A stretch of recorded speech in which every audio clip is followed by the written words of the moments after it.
Hi guys, good evening guys. Murisei guys. Murisei guys, how are you guys? How are you doing guys? Murisei guys. Murisei guys, how are you guys?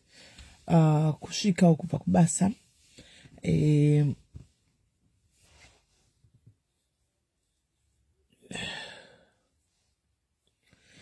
Ngwaitai fast guys. Tina emergency tina yopanapa. Tina emergency tina yopanapa. Itai fast mdezani guys.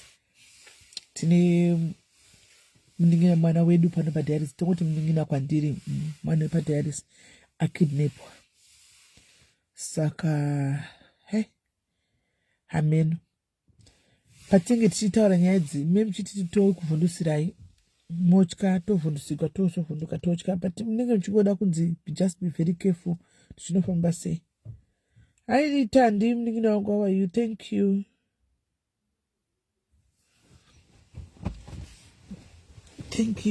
How's it kubasa nini ndakapfeka suti here Tandi? Ndakapfeka suti ipapa. Thank you Sandi. Suti chai trousers jacket nikabhutsa chikananga kakadai. Eka chida kubasa. Right guys, nasida gonna gym.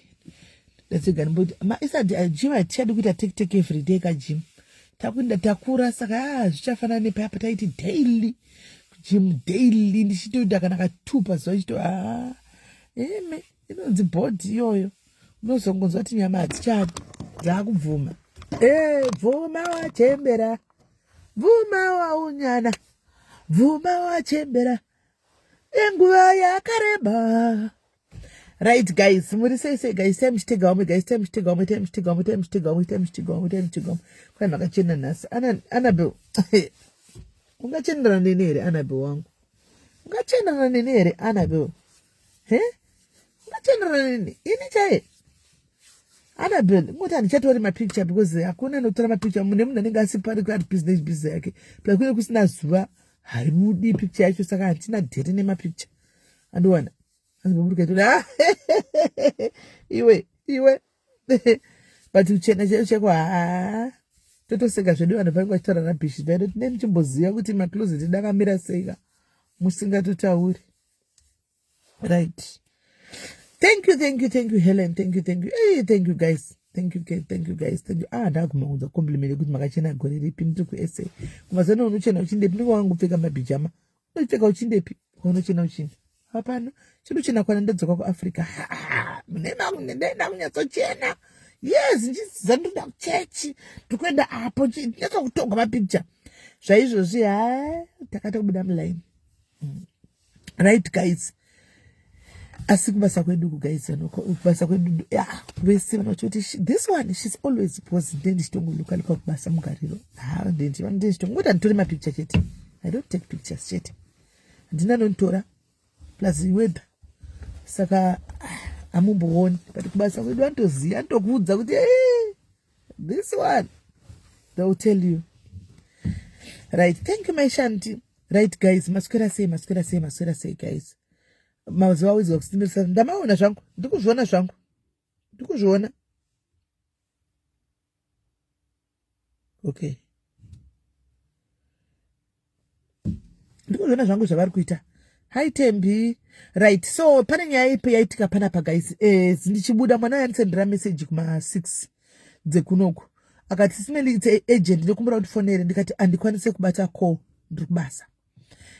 Nasi tiku Facebook village ndikati andikwanise kufona unondifonera na 8 lobuda na 8 obva ndifonera saka ndangoti ndichibuda I think 8:02 achibva afona afona kudaro ndobva atanga kutaura nyaya ndikaenda mufonere muchinzwire achipere anoendepi kwari atondinetsa kubva masangali wayo. Let's hear the story. Here's a bullet hopedzei asi unomuka usiku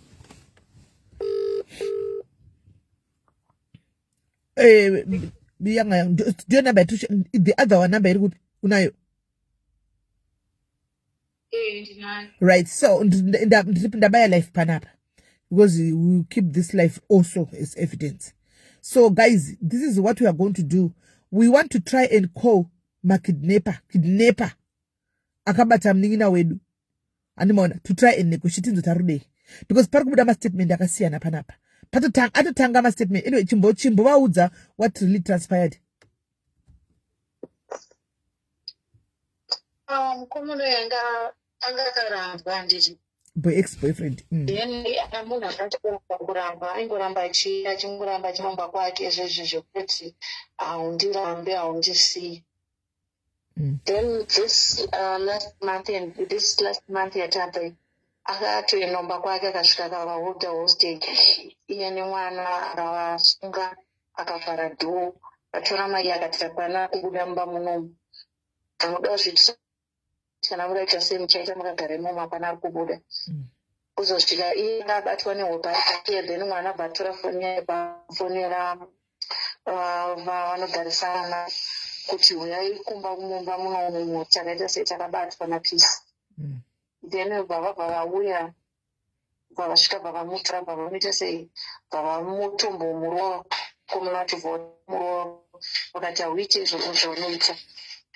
Then that day paakatorohwa ipapo vakatomutsvagira traki vavatoti changenesi kumba kwedu nesa zvinhu zvakumba kwedu uchitsvaga imwe place because hausati wabhadhara rent ungotori musi wa31 ndokubva kwaakabva pamuna paigara apa paizikanwa nemukomana vakatoenda kuimwe location kutori far from where she was staying.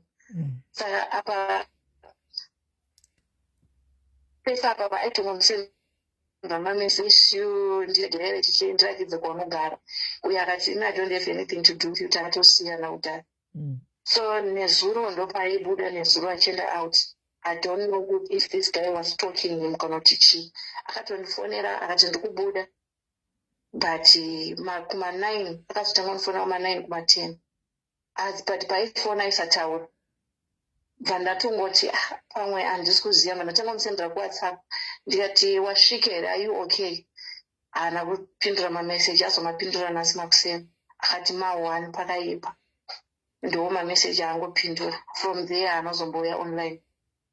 Only ndazofonera mwana wake kuma11 because nandiri basa ndazofonera mwana wake kuma11 ndati mama wako vauya here zvikanzi mama havasati vauya ndishori waridhiwo because this is unlike mama kuti mama havamborarira sipo chisvika this time vasati vauya kumba. Ndo patatanga kuva waridi ndati achivhunza utese uchimbotsvaga tsvaga kwangaita sekwangoenda mama wako ndopawato pabva fonerwa pasina time pabva afonerwa nemukomana zvikanzi anofonwa nemukomana afonerwa nemumwe mukomana Anonymous akati ndanzwa tsitsi mama vako Anonymous zvikanzi ndanzwa tsitsi mama vako varohwa zvisingaite pisi ndiye akatora mama wako nezuva ende arohwa mama vako ende vakakwara zvisingaite. Ini ndazonzwa tsitsi I have to call kuti ndikupe lead up kuti ndipisana mama wako vabva akata foni. Saka mwana sezvanga nenhamba dzapisi kudhaya abva atofonera pisi akati pisi ndiri kuzviziva kuti ndiona mama wangu zvikanzi chimbomirai kundifonera izvozvo zvekundifonera chimbomirai handitomboda kuti mundifonera vabva akata foni. Then vaazotanga kufona futi masikati vatanga kuti zvinhu zvoudza vanhu vari kundifonera because mwana azopa nhamba ina ndakumufonera ndichimuudza kuti uwo kunyatsodei chii chaizvo munhu wokumutorere.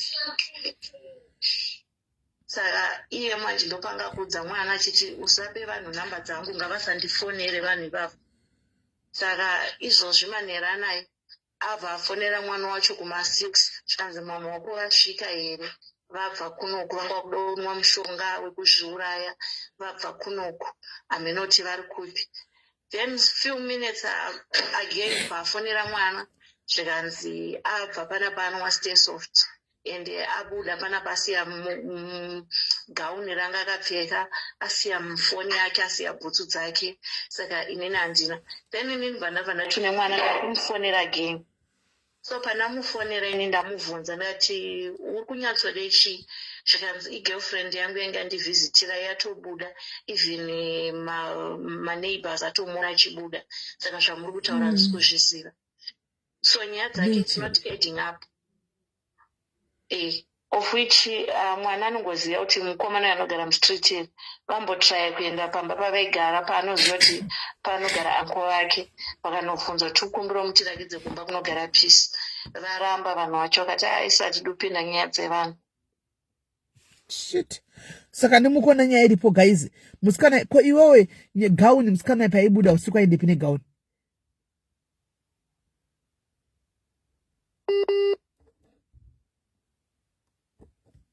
Majitofona sei phone yake chidai network. Saka basically musikana yakabuda nezuro. Andika achita kuenda kunona somebody else. Andika kwete mukomana uyu. But ana kuzonosvika. Andiona nokuti ana kuzonosvika akatofonera munhu akachini ndiri kubuda ndiri kuenda uyu akatomuti anzi namuti nezviri kuitika dei wambogara kumba wambodzokera kumba akati andodzoka manje ndopakazoreceiva call kuma 10 atorara achinzi hakuna kumira zvakanaka anga asingatauri actually aingofona asingatauri musisi wake achifonera uyu ari kure manje kuseni ndopazotanga kudi ndopazongofona kati pakaipa ndopazotanga kutika nyaya dziseidzi saka nawo pave newari ndepekuti kunonzi munhu abuda asiya masokisi munhu asiya foni munhu asiya ko gauni nai wanga achinde pinaro gauni iye munhu akanga abuda achinda kwainda usiku ko gauni ranga rirei mukomana aringotaura mastatement sisimeli aringoramba achingotaura zvinhu zvakawanda handisitombozinzwa chazisitombodzwisisi ndokwanisa even kutomufonera ngatichifonai tinzwe kuti mukomana akutichi ngatichifonai tinzwe kuti ari kuti chii mukomana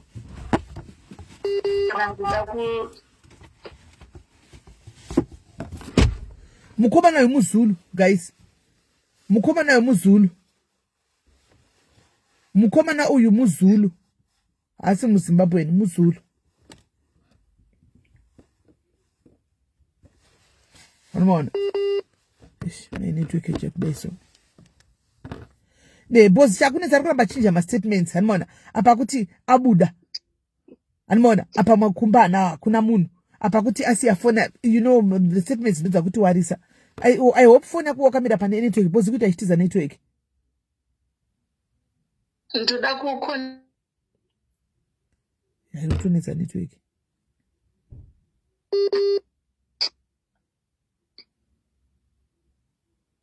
kwebeloka ndinayo hani masainatsi kakuchedi handiti yaya nguva yacho akutanga handiti yaya time yacho handiti takamuwinda maruva akubluma ndo time yacho atotanga so tatiri raiti nguva yose kumasureko tatopinda iyo zvino mumwe atotanga nemaziso akuvava tatotanga saka hatina mishonga tongorarama nemaspray ndota kushandisa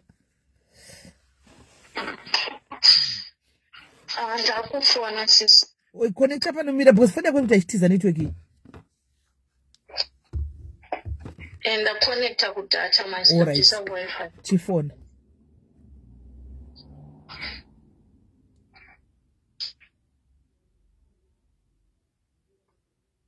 The subscriber you have dialed is not available at present. adzima phone. Please try again later.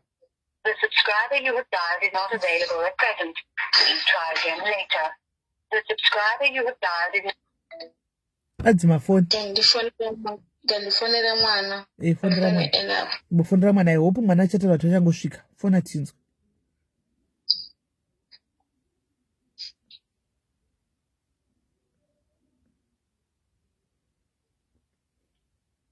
Problem yemukomana akaloka profile yake saka hatikwanisi kutora mapictures.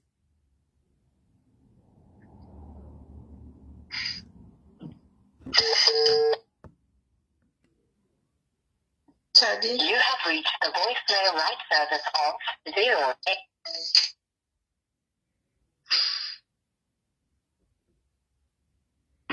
Yeah.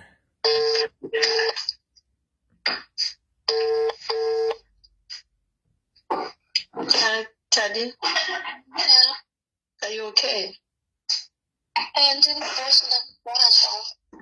Mama Joga. Azofona pisi. Azofona manje kwanza. Ikuna ndisazienda kusecha kwese kwangu. Akari kuzvitisa ere zvinhu zvake izvi. Anozvitisa ameno anenge achizvitisa anozvitisa vanika mafoni vangaende kuradai. And iye aswera ndiye aswera naye anti ndiye aswera naye masikati ese akamuvharira. Usiku wese wanezuva iso yane zvinhu zvaziya zvakakura.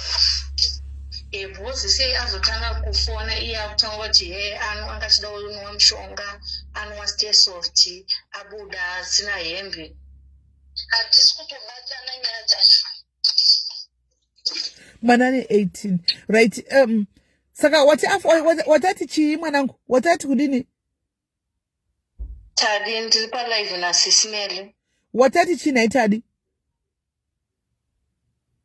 ndati ati zvanozvo iye ati hanzi nini handichazivi kwekuti ndimutsvage handichatozvingeni anogona ari kuzviitisa ari kutozviwandisa nemabomu kune munhu anozviwandisa iye zvinhu zvese zvavo ndiye anazvo kubva kumagauni mafoni zvese zvamavasiye foni magauni mafoni bhutu pedzavana zviri kwaari iye pisi zvese ko gauni vangaida naro kunodii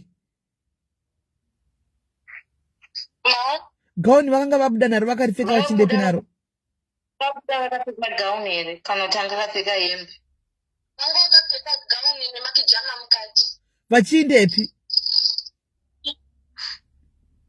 manheru vaiinda kupi vakataura nemunhu wavo vachiti vari kubuda nemunhu wavo hameno kuti ndizvoti pisi akaorganiza transport achisvita mukomana weboat here chii kuvanhu vake ndokutora mavanoita mama ikokoko mama kwakufonera maxi vachiti tadi ndichiri mupenyu but vandikuvadza foni vabva vabvutirwa foni vasati vapedza kutaura iye kabva tanga kufona ndipakafoni tichimufonera nevanhu vesangara pano aramba nefoni zvati foni ndiyangu ndakudzemirai kumutsvaga ndichamuunza inini kana nguva yakwana iwe saka uri kuti mama wako vakabuda vachiona boyfriend yavo panze but havana kuzosvika paboyfriend yavo vazongotofona vatorwa nemunhu uyu zvekwapisa handitomboziva kuti zvakafamba sei kozi vaifanira kuenda kwemunhu wavo neboat kuti nditi boat iyoyoyo inenge ndo yakaorganidzwa napisi here kana nditi pisi here kozi pisa nemazuva achituma vanhu vachinditeera inini kuda kuona panhu patogara kuti ndiye akazviita zvese izvi handisitomboziva kuti akazvifambisa sei kozi marumwe zuro handichienda kutora mari yangu ndaitevwa nevana nezvivana zvekumba kwaya zvevakomana ndikazvinzvenga ndikazvinzvenga saka handizivi kuti akazokaona here patogara kana kuti kudii heshi ko nikikiri mukomana kwaifunga kuenda kumunhu wavo uyu mambotaura naye munhu wavo wachona handitori nanhamba dzavo baine haumuzivi ati dai ndawana foni yavo iri kuna pisindo zvese dai ndawana foni yavo zvezvese ndaizviwana mufoni iyoyo hey no it's not looking good saka wati afona manje achiti handichazivi kuti munhu afamba sei iye achinzi akamurova kudaro ndozvanga achitotaura sikanzi nini handichazvipindi ndozvanga achiudzwana nababa ekunoku kunzi chiretanaripota mapurisa munhu wanga anaye anonziwe iwewo wari une zvinhu zvake kubva kufoni mbatya putu saidzi vanhu anenge bahasina kana bhutsu anendepi munhu nemapija nefoni chaiyo havana kubva zuro wanga akatorerwa foni hatisi kuti wabata saka boyfriend nyuwani younoiziva here mwanangu ndinoiziva vanga vane nguva yakadii vachionana isinguva yakareba hazviiti here kuti titi boyfriend yakaorganizwa napisi kuti iuye kuzodana namai vako kuti awane kuvabata ayo wai uri kuti ayo munhu ane maconnection kunoku kwatogara munhu aiuya yaitengesa madrugs pisi munhu atori nemaconnection ezvinhu zvaanoita munhu atori nemaconnection uyu boyfriend munyuwani anga ari muzimba yakati musouth african South African handivachenesi masouth africans angu handingavachenesi vese neboyfriend nyuwani handingavachenesi because boyfriend nyuwani payaona right now munhu asina kuuya yadini kuya kumba kutarisa munhu